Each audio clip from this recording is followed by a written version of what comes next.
Hola, muy buenas. Hoy voy a explicarles sobre una aplicación de regresión logística con Machine Learning. Bien, primero lo que buscamos justamente con este algoritmo es predecir si un paciente puede sufrir diabetes o no. Para ello estoy utilizando un dataset de diabetes donde se tienen algunos parámetros para determinar si un paciente tiene diabetes o no. Primero entonces lo que vamos a hacer es justamente cargar los datos. Primero jalando todos los requerimientos respectivos de Kaggle. Bien, una vez ya funcionando la máquina y cargados los requerimientos básicos, voy a cargar las librerías que voy a utilizar, como Sklearn, Seaborns y Matplotlib, y voy a cargar el dataset.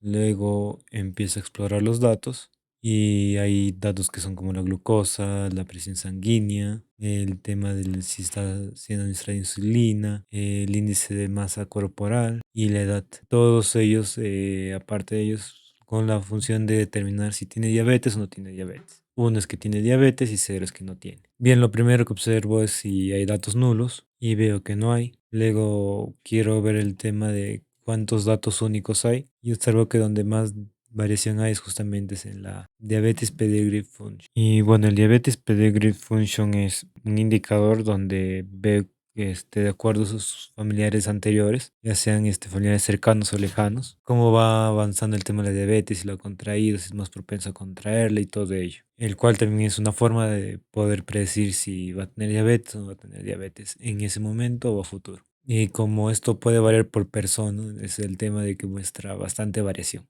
Bueno, luego hacemos el análisis exploratorio de datos, donde primero voy a visualizar, donde hay más datos de personas que no sufren diabetes que de personas que sufren diabetes, casi a la mitad. Luego la matriz de correlación, en cual lo que nos interesa es justamente ver la relación de los datos, en especial de la diabetes. Los datos que están más relacionados son la glucosa, el índice de masa corporal y la edad, lo cual tiene sentido porque son los datos que justamente afectan tener diabetes. Luego un análisis para explorar un poco los datos, cómo se comportan de manera gráfica, teniendo de punto de salida justamente la diabetes. Y aquí sí se va a tomar un poquito de tiempo ya que está creando justamente todas las relaciones gráficas que hay de cada variable. Se observa que hay como que cierta tendencia a agruparse los datos y que también están acumulados entre ellos, ¿no? A diferencia de otros tipos de datos donde puede ser que estén dispersos. Eso quiere decir que puede funcionar un poco mejor en el tema de datos de agrupamiento o tal vez para formar una regresión lineal. Aunque para formar la regresión lineal tenemos que considerar que los datos deben formarse de forma ascendente en una diagonal. Bueno, una vez explorado cómo se ven los datos, parece que todo está ok.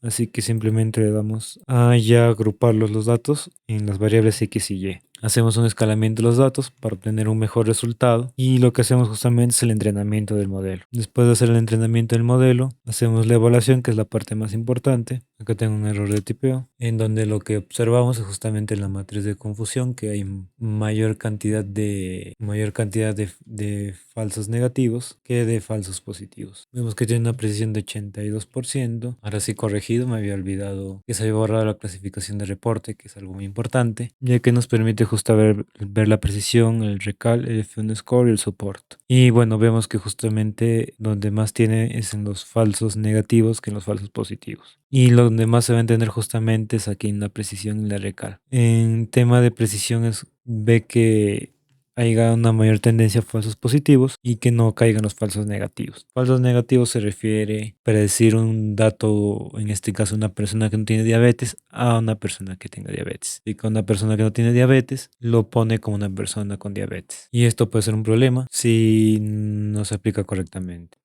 Ya recal porque se considera de un mayor valor porque está considerando también los falsos positivos dentro de la predicción. Entonces, considerando eso, solamente hay un 8% de que una persona que no tenga diabetes lo pronostique como persona con diabetes. Y en el tema de soportes, ¿cuántos datos hay en total? Sumando justamente los positivos con los falsos positivos. Ahora, con el tema de diabetes, vemos que es más propenso a descartar a las personas que puedan tener diabetes y como tienen una mayor cantidad de falsos negativos, hay ese porcentaje que crece. Luego, en precisión coincide con esto, que es justamente lo que ponemos para determinar y bueno, una vez ya tenía el modelo entrenado y ejecutado con todo, lo que se busca es exportarlo para hacerle uso. Entonces voy a usar la opción de Pickle para exportar tanto el modelo como el escalado, ya que los datos como tal no los estoy extrayendo.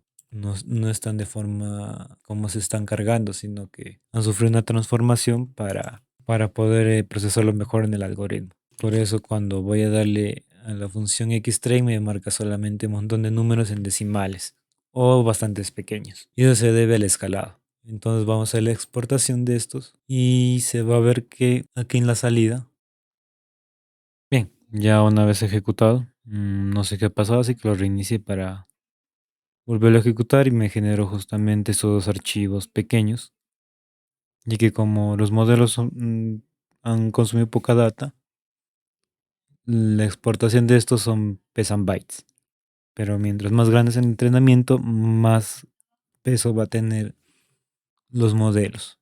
Lo que voy a hacer es justamente descargarlos y una vez descargados los voy a exportar a Visual Code para hacerlo de ejecución en una librería de Gradio para poderlo ejecutar de manera gráfica. Bien, aquí en Gradio lo que he hecho es justamente igual lo mismo el pickle para leer el modelo, el Gradio para ejecutarlo en una interfaz gráfica. El Scalar lo uso por el tema de como estamos ingresando datos nuevos, estos datos tienen que ser también rescalados.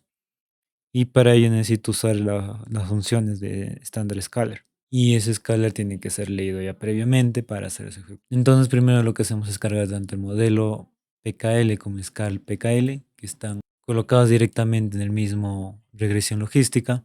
Luego creo la función con la que va Gradio leer para hacer la ejecución de los datos, de que yo le voy a dar los datos acá. Y él va a decir, ahí estos datos son de tales variables, nos vamos a escalar y luego te voy a dar la predicción. Y si la predicción es cero, te voy a decir que el paciente no tiene diabetes y en caso contrario, el paciente tiene diabetes. Creo la interfaz de usuario con Gradio. Le doy justamente que va a recibir 8 inputs numéricos y la salida va a ser tipo texto. El título que va a ser predicción de diabetes y la descripción donde dice ingresa los datos del paciente para predecir si tiene diabetes o no. Y doy unos números de ejemplos por si deseo simplemente ejecutar esto tal como está. Bien, una vez hecho esto, lo que voy a hacer es ejecutar el código y para eso primero tengo que activar el conda. Bien, ya tengo activado el conda. Ahora lo que voy a hacer es ejecutar el código. Una vez ejecutado me va a generar una URL que lo voy a abrir de forma local. Y aquí tengo la información y datos de ejemplo. Cuando pongo los datos de ejemplo me va a rellenar automáticamente todos los números y le voy a dar enviar. Y me dice el paciente tiene diabetes. Ahora en caso si le bajo por ejemplo la glucosa, me dice que el paciente no tiene diabetes.